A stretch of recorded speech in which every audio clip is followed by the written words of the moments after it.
அரசாங்கம் என்ன செய்தது? இன்றைக்கு என்பிபி அரசாங்கம் என்ன செய்தது? அதுக்கு போனவர் டிராக்டர் ஏறி போனவர் ஊழல் இயந்திரம் போய் நான் மடியாவை பார்த்து தண்ணி மணி ஏறி இறங்கி அந்த பாதையால் போய் வந்தவர்.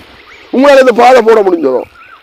கையால் ஆகாத என்பிபி அரசாங்கத்துக்கும் வாக்களிக்க வேண்டாம், ஒருத்தருக்கும் வாக்களிக்க வேண்டாம். இந்த கூட்டு சேர்ந்தங்கள் இந்த தமிழ் தேசிய கட்சி ஒன்று இருக்குது, அதுக்கு நீங்கள் வாக்களிச்சா காணும் ஐயா. இவர்கள் போர்க்குற்ற விசாரணைக்கு அரசாங்கம் 2 வருஷம் ஒத்துக்கொள்ளுது, தவணை கேட்டிருக்கு.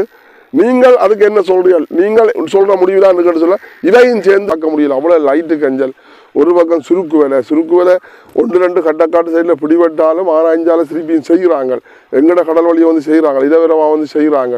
அப்போ நாங்கள் எங்களால் ஒன்றுமே தொழில் செய்யலாம். பட்டுன்னு திருந்தே இல்லை.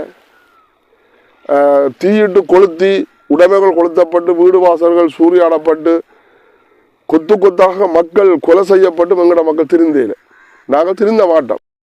வணக்கம், நாகராசா வர்ணவலசிங்கம்.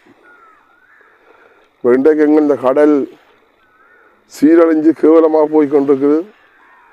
எங்கள் இந்த நீதியலுத்துறை உதவி பணிப்பாளருக்கு ஒரு அன்பான வேண்டுகோள். நீங்கள் தடை செய்யப்பட்ட தொழில்கள் என்று சொல்லி ஒரு கடிதங்கள் வந்து சங்கங்கள் ஊடாக எல்லாருக்கும் அனுப்பி வச்சிருந்தீங்கள். உண்மையின்படி நீங்கள் அதை சரியான முறையில் நடைமுறைப்படுத்த சொல்லி உங்களை வடிவாக நாங்கள் தாழ்மையுடன் கேட்டுக்கொள்கிறேன். ஏனென்று சொன்னாங்க கடல் கேவலமாக போய்கொண்டு கடலில் நாங்கள் பார்க்க முடியல. அவ்வளோ லைட்டு கஞ்சல். ஒரு பக்கம் சுருக்கு வேலை 1-2 கட்டக்காட்டு சைடில் பிடிபட்டாலும் ஆராய்ஞ்சாலும் திருப்பியும் செய்கிறாங்க. எங்கட கடல் வழியை வந்து செய்கிறாங்க, இடவிரமாக வந்து செய்கிறாங்க.